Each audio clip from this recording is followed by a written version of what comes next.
everyone! Today we're going to be talking about e.l.f. products. It's sort of a e.l.f. haul slash some of them I will be giving a quick review, but e.l.f. explosion. One thing I do want to mention is not all of these products were purchased recently. Some of them I've had for a very long time, but I figured it'd be really cool just to kind of lump everything through and let you know what I've experienced out of the line as a whole. So the first thing I want to talk about are the brushes. Brushes can be very expensive, and while I do recommend investing in a good quality brush, sometimes our wallets do not allow us to spend that kind of money. So e.l.f. brushes are actually really great. Definitely, if we're going to get brushes, go for the black handle ones. Now we are going to go a little quick through this video so it doesn't end up being 30 minutes long, but bear with me. Always ask questions below in the comments if you do have them. The first brush I want to talk about is the powder brush. This can be used for multiple uses. It could be used for your powder, blush even. It could also be used for foundation, which is something that a lot of people do use it for because it's very similar in shape and denseness, like packed bristles, to a flat top kabuki brush. So if you're looking for something similar to that, you could give this a try. Next is the Complexion Brush. This one is a very large, rounded, fluffy type of brush. You could use it for powder. You could use it actually for bronzer, you know, if you want to just warm up the face. It is very soft. I do like this one a lot, and I don't have anything similar in shape and size, so I do find myself gravitating toward this when I'm just looking to maybe warm up the face a little bit and put some bronzer in larger areas as opposed to contour. Next to, and mind you, these are very dirty, but this just shows you how much I use them. I actually have to clean some brushes, but these are the stipple brushes, and they come in a small and a regular size. I would say just a large stipple brush. I love the small stipple brush. This is perfect for using as a highlighter. I actually use this for cream blushes, and I just kind of stipple it on the area and just blend it out. This is an amazing little stipple brush. Definitely, out of anything, I would say make sure to get this. The dual fiber hair that it has just really blends things and gives just a great look. And now the large one I don't use as often, but as you can see, it is dirty. What I do use this for is blending. Say I went a little heavy-handed with my blush or bronzer, I actually use this to buff out areas and kind of blend things out a little bit better. It is really perfect for that, just because it's fluffy, it's not too densely packed, and won't kind of remove the area too much, just kind of blend it out a little bit. The next is a angled blush brush. I actually don't use this for blush, but you definitely could. I feel like it's a little bit too small for the size of my face, but I use it for, and actually use it today, I used it to put on my highlighter. So it's just really nice just to go into that area and apply your highlighter. So definitely recommend it.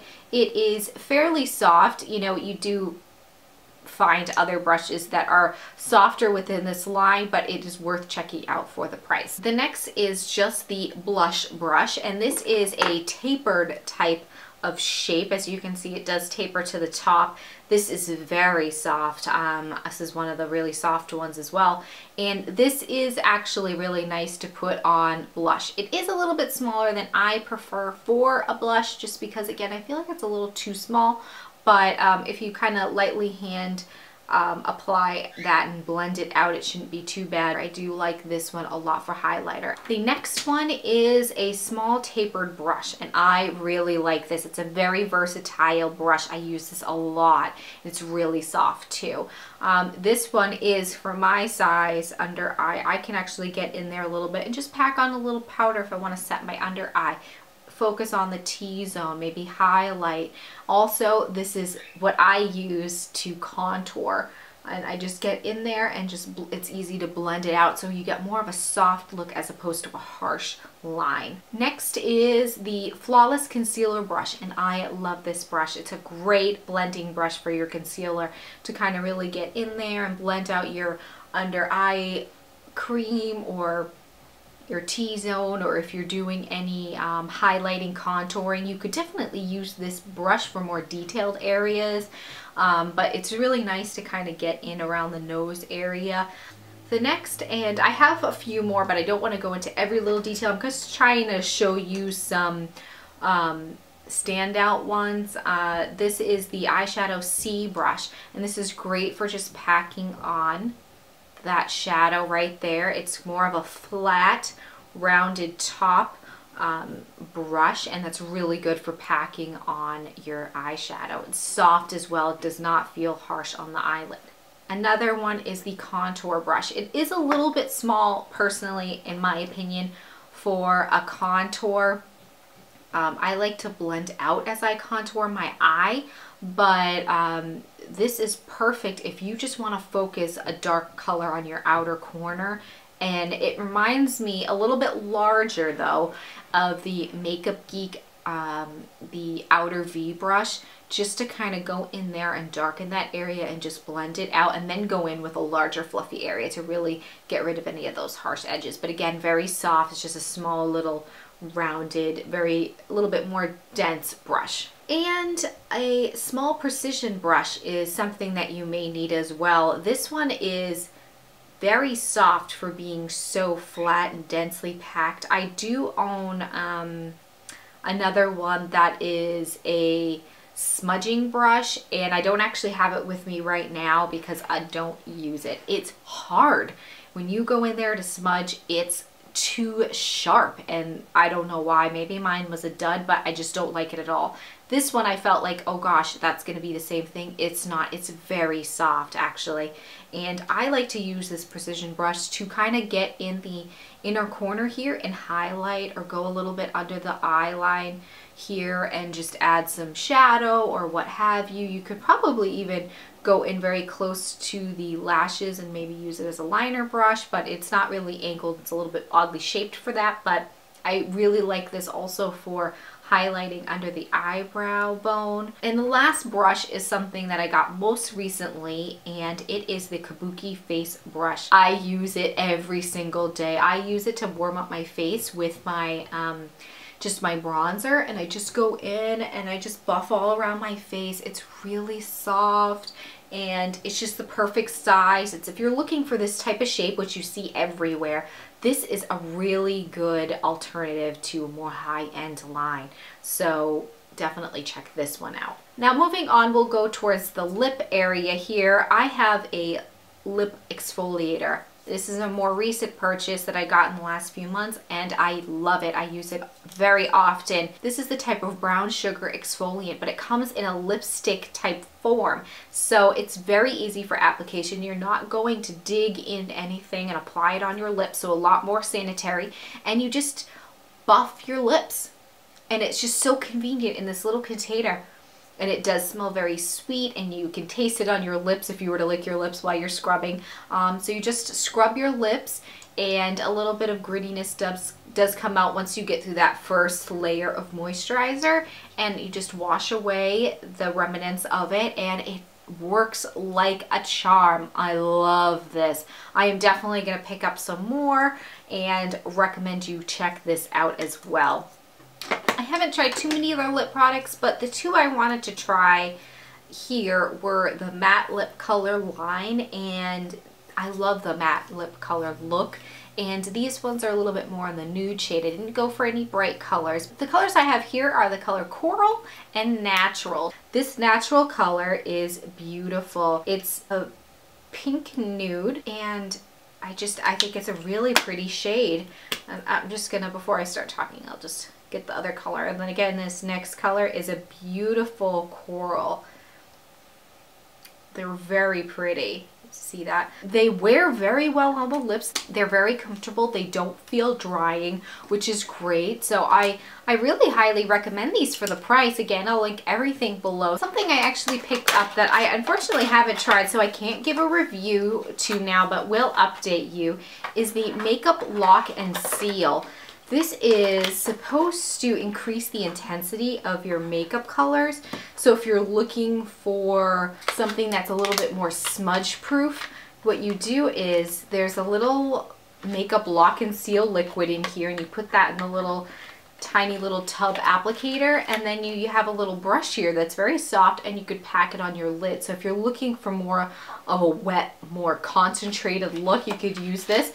I heard some good reviews about it, and again, I haven't checked it, still all in the packaging, but I'm going to give this a try now that we're in the fall, winter, and you want more of like a bold look. So I'll update you on how this goes. The next thing I have here is the Golden Bronzer, and it is a quad. It is a little too light, oddly enough, for my shade of color, because it doesn't really bronze up as much. It's really nice for a highlighter or giving just a really pretty gold sheen. It does bronze up a little bit, but it's not something I'd necessarily wear to warm up the face. I don't know if you, I kind of just blend them all together and you get more of a goldy shade. Do you see what I mean? As opposed to that bronze look. So it doesn't really serve the purpose for what it's calls for, but I do like it for highlighting purposes. Next I have is the high definition powder, and this is in the shade yellow, corrective yellow. I wanted to give this a try to set my under eye. I find that you can't use, no matter how pale of a skin color, flesh color I use for my under eye, it always makes it look darker in the area. And what was the point of me trying to brighten? I don't know. So I figured I'd give the yellow corrective color a try, and it comes in this big tub. It is messy, and you will read all about the reviews in that way. I like to keep the little puff that comes in this product on the top to kind of protect from any of powder just flying off when I open the container. I don't actually use this, but it serves its purpose in that way. But as you can see, it's a yellow powder. I don't want it to fall out on my desk here, but I don't know. I'm still working with it. I didn't really love it. I didn't find that it brightened or corrected any coloring. So, a little bit of a dud for me, but I have all this powder, so I'll certainly try to use it a little bit more. I never completely give up on a product right away. I like to give it a little bit more time so I can update you on how that goes. But next is the e.l.f. Booster. This is part of their mineral line, and this is in the color Sheer. I heard some good things about their mineral stuff, and this is, I got the Sheer thinking, well, you know, I could use it maybe in the under eye. I have been using it a little bit to kind of just put all over my face, here in my cheeks, a little bit around my nose to kind of set everything, but it doesn't really give the effect that I was looking for. I was looking for something to really boost and make my skin glow, and it didn't really do that, so I was disappointed in that way. Wrapping up to the end here, we have a couple more products. One is the Makeup Mist and Set with aloe, green tea, cucumber, vitamin A, C, and E. I wanted to give this a try for, you know, makeup setting purposes, to also replenish and bring some vitamins into the skin, and I heard some good things about this, and I have used a good amount. I am about almost halfway, 3/4 of the way down here on the bottle. I just kind of spritz that and just refresh my face a little bit midway through the day. I don't find that it really sets my makeup in a way that, oh, I'm good for the day, it's not budging, it's not going to move. It didn't really do that. But as far as refreshing your skin, I do feel like it's a little bit refreshed, and it can never hurt to have some vitamins. So one good thing about this, and why I liked it, is because it didn't say it had any alcohol in it, which in my mind is a win, because a lot of these products have alcohol in it. And last thing here is the Daily Moisture Stick. It is enriched with antioxidants and anti-aging ingredients, grape, cocoa shea, avocado, macadamia, aloe, and chamomile. Beauty Broadcast, Emily Noel. I'll leave her link below. She is a doll. She's so cute. Think she's so good at reviewing products, and she did a whole e.l.f. haul, and she included this on here. And while, you know, you're not using it for all over your face, what she suggested was, you know, putting a little bit on your fingers like this, and just, if you're getting a little dryness under the eyes, just tap it. You know, you don't want to go too crazy and remove all your makeup, but I just use, again, the other finger, so I'm clean here. and just tap it. And she did before and after pictures, and it really did make a difference for the fine lines, you know, the setting of any powder over the day.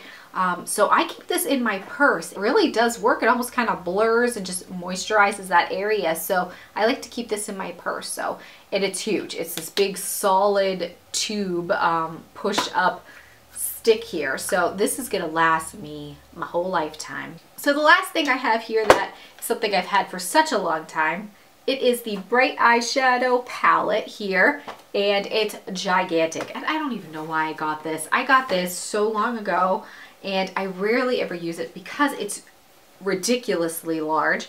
And you know, the plastic container is very cheap, but hey, what do you want? I think this thing was just pretty much dirt cheap. But you get an array of colors here. You get lots of bright colors, but you also get some really warm neutral colors.